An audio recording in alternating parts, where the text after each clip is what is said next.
All right, good afternoon, everyone. Just a few things at the top, and then we'll get right to your questions. First up, U.S. Central Command forces executed a series of precise airstrikes November 9 through 10 on multiple Houthi weapons storage facilities situated within Houthi-controlled territories in Yemen. These facilities housed a variety of advanced conventional weapons used by the Iran-backed Houthis to target U.S. and international military and civilian vessels navigating international waters in the Red Sea and Gulf of Aden. The operation involved U.S. Air Force and U.S. Navy assets to include F-35C fighter aircraft. This targeted operation was conducted in response to the Houthis' repeated and unlawful attacks on international commercial shipping, as well as U.S. coalition and merchant vessels in the Red Sea, Bab al-Mandeb Strait, and the Gulf of Aden. It also aimed to degrade the Houthis' ability to threaten regional partners. As you've heard us say before, we will continue to make clear to the Houthis that there will be consequences for their illegal and reckless attacks. U.S. Central Command will be issuing a press release shortly. Staying within the U.S. Central Command area of responsibility, U.S. CENTCOM forces conducted strikes yesterday against 9 targets in 2 locations associated with Iranian groups in Syria in response to several attacks on U.S. personnel in Syria over a 24-hour period. These strikes will degrade the Iranian-backed group's ability to plan and launch future attacks on U.S. and coalition forces who are in the region to conduct defeat ISIS operations. As CENTCOM Commander General Kurilla stated in CENTCOM's press release, quote, "We will continue to take every step necessary to protect our personnel and coalition partners and respond to reckless attacks," end quote.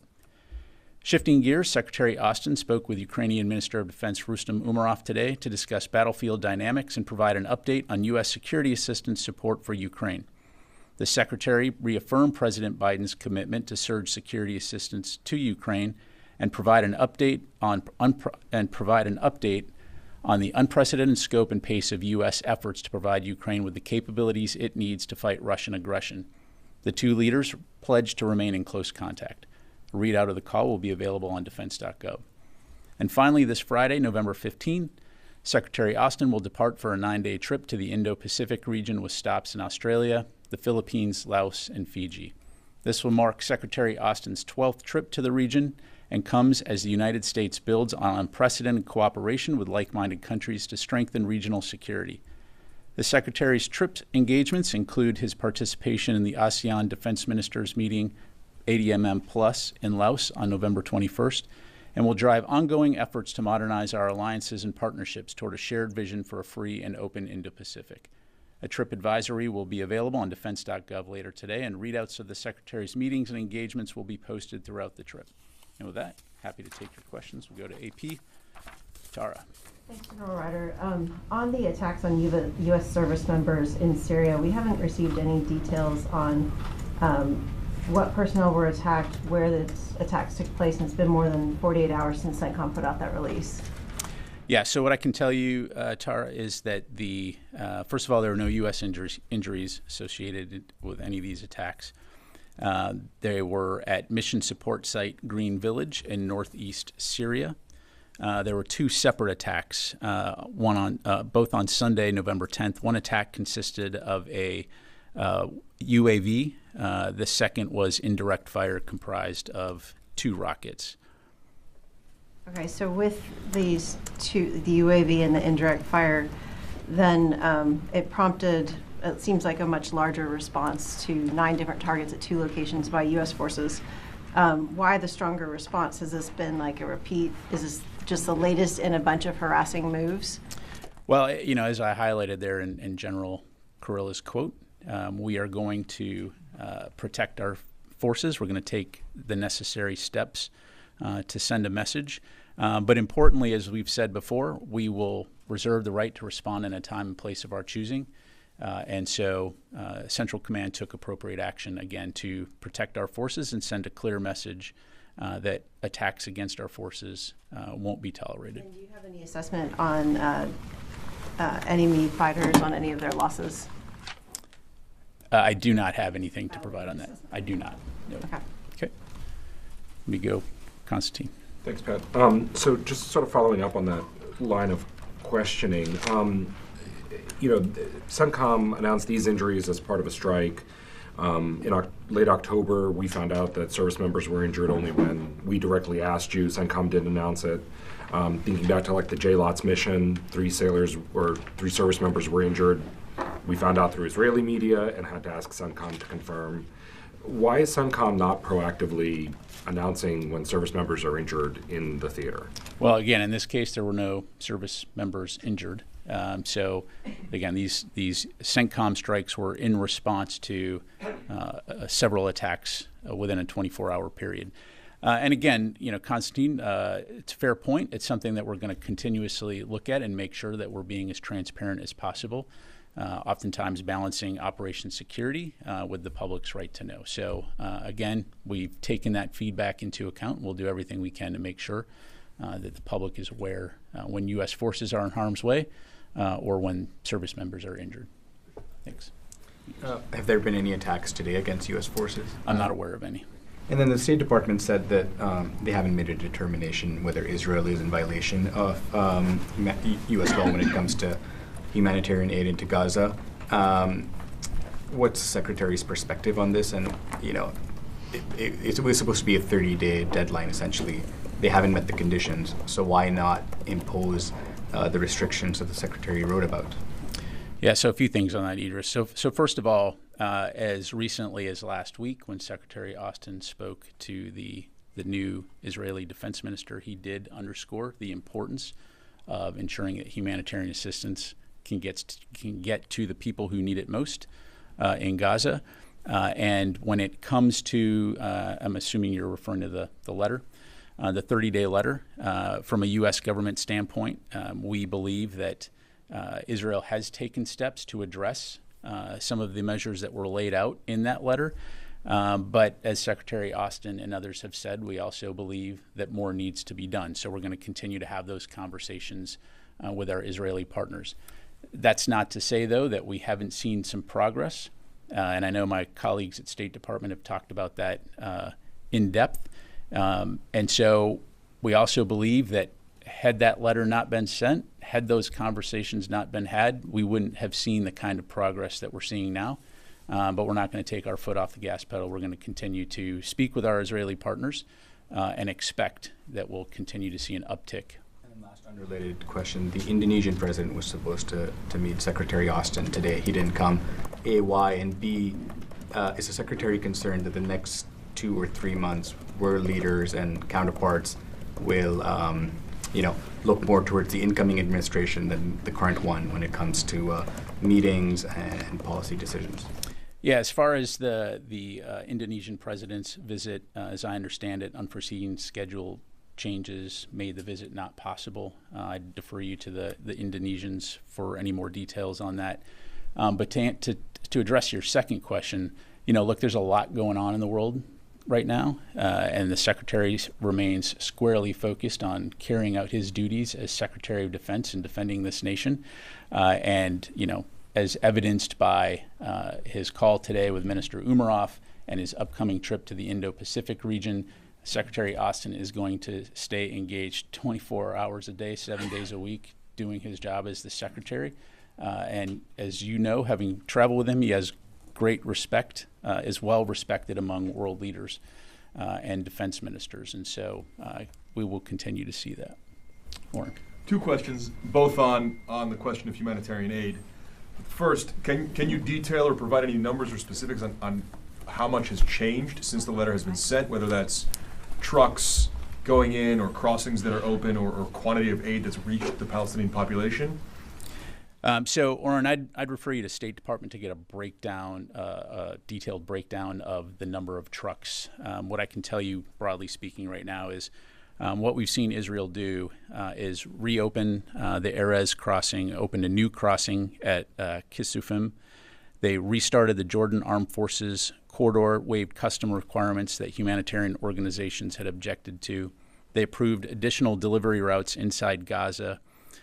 They have restored deliveries to the north that were closed for weeks, first to Gaza City, and then this week to areas around Jabalia.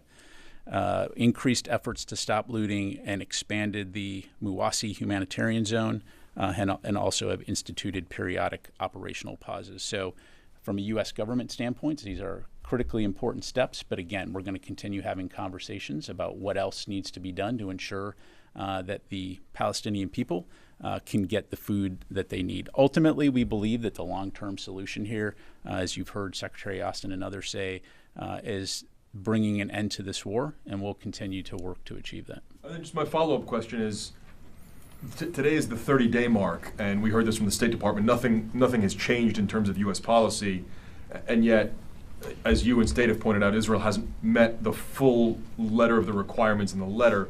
What was the purpose of putting a 30-day deadline on it then? Well, again, on any type of discussions or requests for action, you're going to always want to try to have some type of mark on the wall to work toward. Again, we understand the complexities of the situation here, but it's critical that additional aid get to the people in Gaza, humanitarian assistance. And so, as I highlighted earlier, we believe, the U.S. government believes, that had this letter not been sent, had these conversations not been had, we wouldn't have seen the kinds of increases that we're seeing now. So again, we're not going to take our foot off the gas pedal here when it comes to working with the Israelis to increase the amount of aid flowing into Gaza. Let me go to the phone here real quick. Let's go to Mike Glenn, Washington Times. Yeah, hi, Pat. Thank you. The Pentagon leaker Jack Teixeira is supposed to be sentenced today for violating the Espionage Act. Does the Pentagon believe that with this case coming to an end, that the security situation there at that base has been taken care of, and there's no more expected leaks coming out of there? Just to clarify, you're talking about the base where the airman was stationed? Yeah, right. Yeah, broadly speaking, Mike, what I would tell you is, the department is confident that the appropriate steps have been taken to mitigate additional leaks. I'd refer you to the Department of the Air Force, though, for any specifics on that front. Okay, let me go to Jeff Schogel, Task and Purpose. Thank you. And I apologize to the Pentagon Press Corps for my attempt at singing. It won't happen again. Just to follow up, can you talk about why the attacks against U.S. troops at Green Village weren't announced before the airstrike, and which specific Iranian-backed group was targeted in the airstrike? Was it Kataib Hezbollah, or was it another group?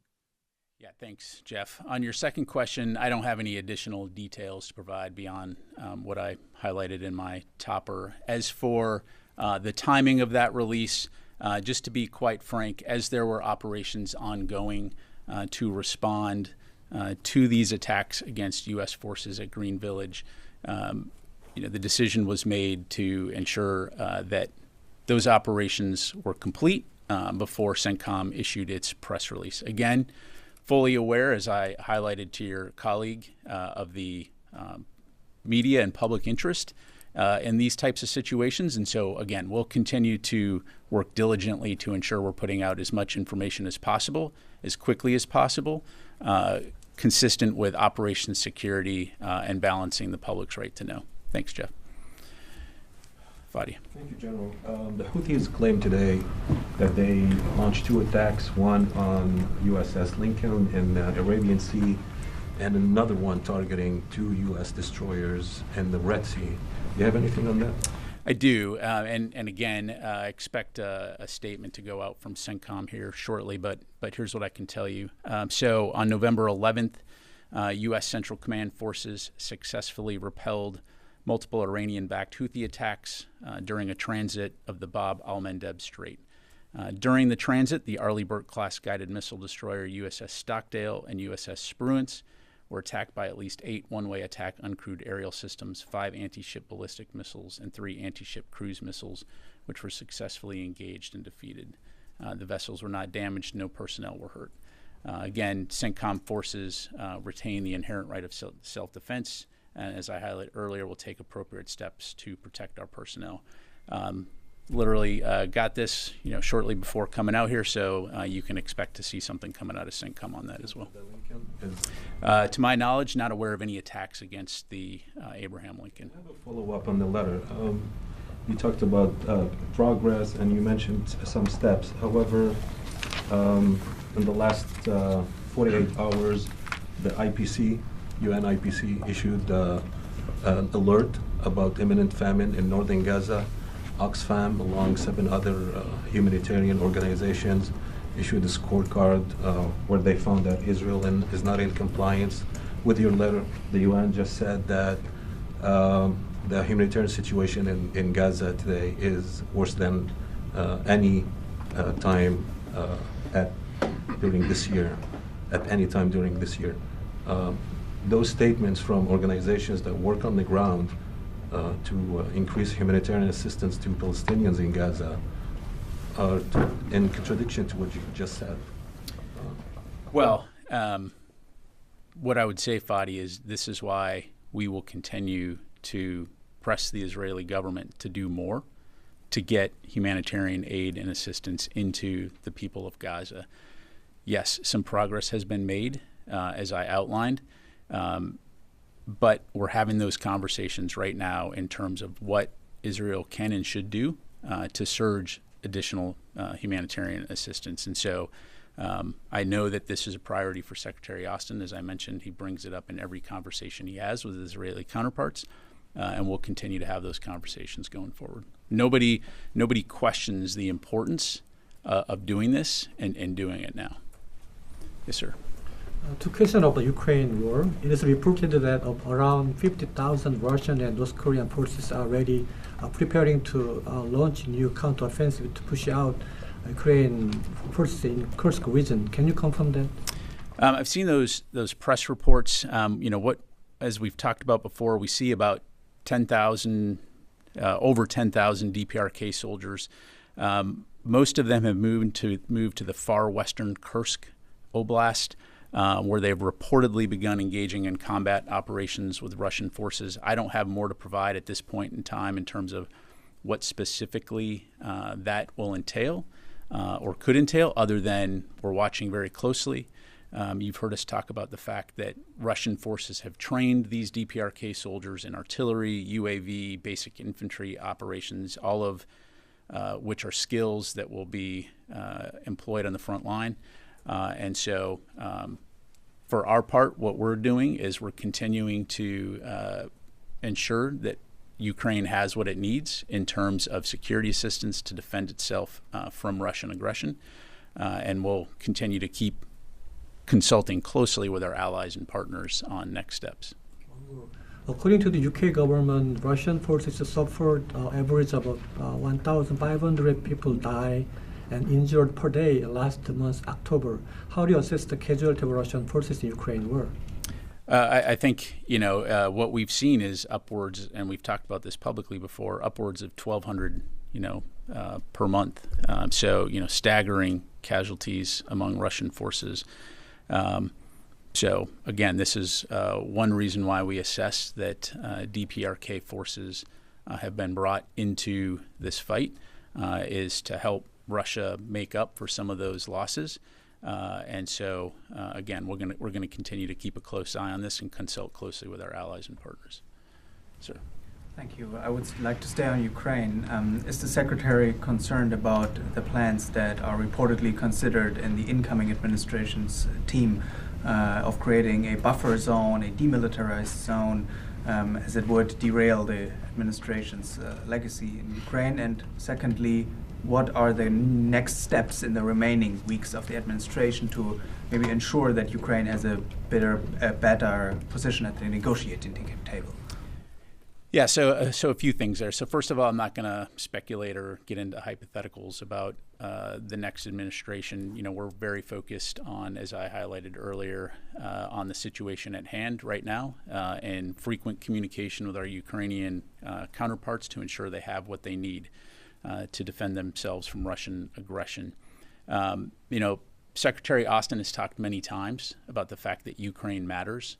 That Ukraine's security matters, not only to Europe, but also to the United States.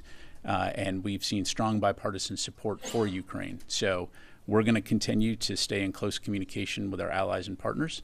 We're going to continue to be focused on the task at hand right now, which is helping Ukraine defend itself from Russian aggression. But as for what the future may portend, I'm just not going to speculate or get into hypotheticals. I'll come back to you, sir. Yes, sir.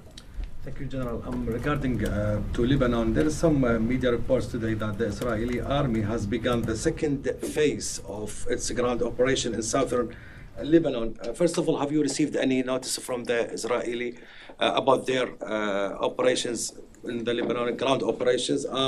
And do you believe that they need more time to achieve their goals there?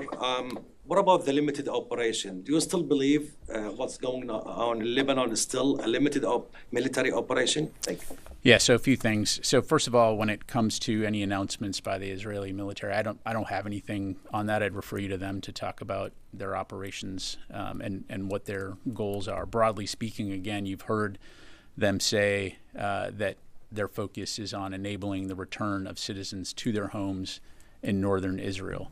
And as we've said, we want to see the situation resolved as quickly as possible through diplomatic means, understanding that Hezbollah has presented a significant threat to Israel. But again, we believe that the quickest way to get people on both sides of the border back into their homes is through a cessation of hostilities through diplomatic means. So we will continue to emphasize that going forward. Charlie? Yeah, I had a couple of questions. First of all, did the Secretary bring up North Korea to Umarov in his phone call? It did come up. We'll, again, have a readout here shortly, just the discussion of what I highlighted, the presence of DPRK forces in Kursk, and I'll just leave it there for now. No more than that in terms of... Again, a discussion of battlefield dynamics, but from the podium here, Charlie, I'm just not going to be able to go into more details.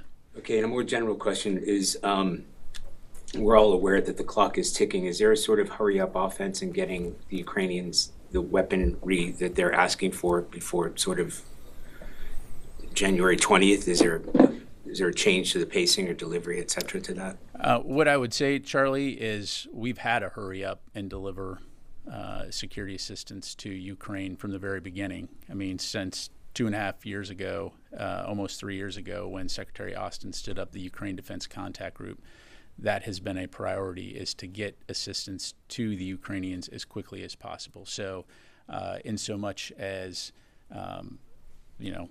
we're here in November of 2024, it is still the same as it was 2 years ago. And so we are going to continue to do everything we can to rush security assistance to Ukraine to help them defend themselves against Russian aggression.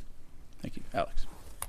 Can you refresh our memory of how much Ukraine assistance has been given through PDAs this year? And can you confirm the $7 billion still left in the account?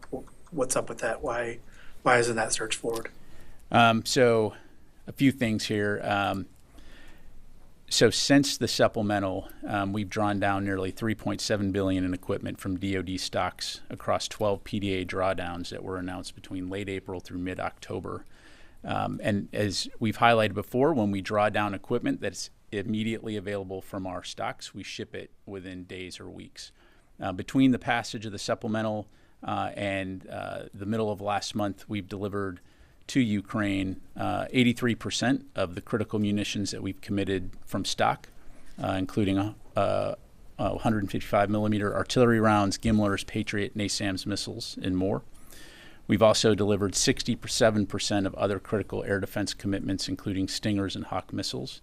And we've delivered 60% of the fires capabilities we have committed, including small diameter bombs and 105 millimeter ammunition. If it's something that's not immediately available because it requires repairs, we repair it as quickly as possible and then ship it immediately after.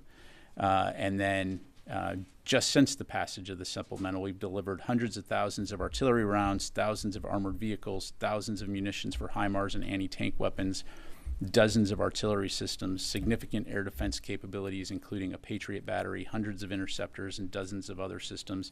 And together with our allies and partners, the deliveries of the strategic air defense system we committed to providing at the NATO summit are nearly completed. As far as funding goes, Alex, right now, what I'm tracking is we have a total of $7.1 billion in PDA. That includes the $4.3 billion for fiscal year 24, plus the $2.8 billion that was recaptured, with a $2.21 billion remaining in USAI. And so, as was highlighted earlier in this year, we are going to continue to rush aid and use the funds that we have to ensure that Ukraine gets what it needs in order to deter and fight against Russian aggression. So, we just recently announced a PDA, and I'm confident you will continue to see those coming out at a steady clip. And to Charlie's question, we understand the urgency of the situation, not because of politics, but because of the situation on the battlefield, and we're going to continue to do what we can to make sure that Ukraine has the aid that it needs. Now, the humanitarian letter, A through F, what's your grade on the Israelis' capability and effort to meet the request? I went to the University of Florida, so we used a number scale, so I'm not going to put a letter on it. Again, as I highlighted, a lot has been done, but more needs to be done, and so we'll continue to have that conversation. Can you characterize that as satisfactory? As I highlighted, a significant amount has been done, and we're going to continue to consult with the Israelis to ensure that more is getting done. All right. Let me go here, and I'll come to the back. Okay, thank you, General. What evidence do you have of the Lebanese government attempting to evict Hezbollah from their government or their country? And I have a follow-up. I'd refer you to the Lebanese government to talk about that. Well, the other question I have is, how can the Lebanese government be considered faultless when they don't fight against Hezbollah? Again, look, you're well versed in the challenges of the region. The Lebanese, government, I'd refer you to them to speak for themselves. From a DoD standpoint, as we've highlighted before, we have a very good relationship with the Lebanese Armed Forces, and we'll continue to consult closely with them on how best to support the people of Lebanon.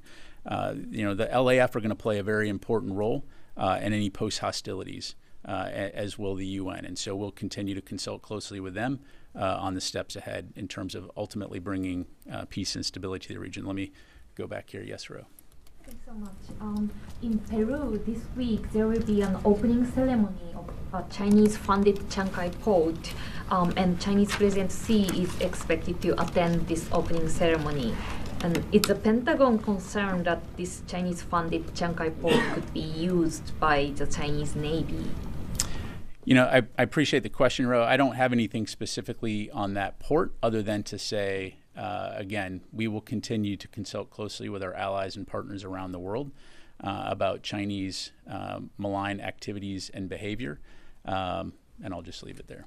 All right, let me take just a couple more from the phone here. Let's go to Chris Gordon, Air and Space. Thanks, Pat.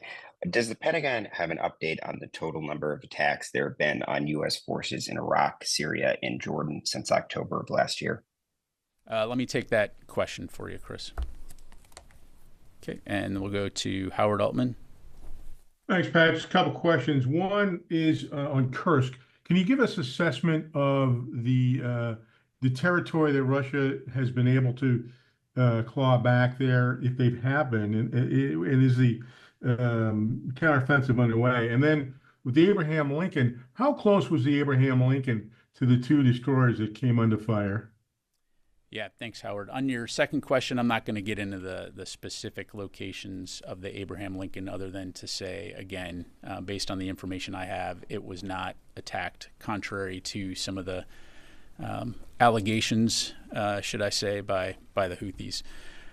In terms of the Kursk region, again, what we see are Russian forces attempting to take back territory from the Ukrainian armed forces. I don't have a geographic, numbers to provide other than it's been incremental gains with the Ukrainians largely holding the line in Kursk.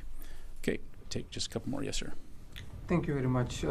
As you are striking with your allies in Yemen, its very immediate neighbor Saudi Arabia is coming more closer with Iran. Like last month, we observed they held naval drills, and now this Sunday, Saudi military chief visited Iran, discussed more defense cooperation.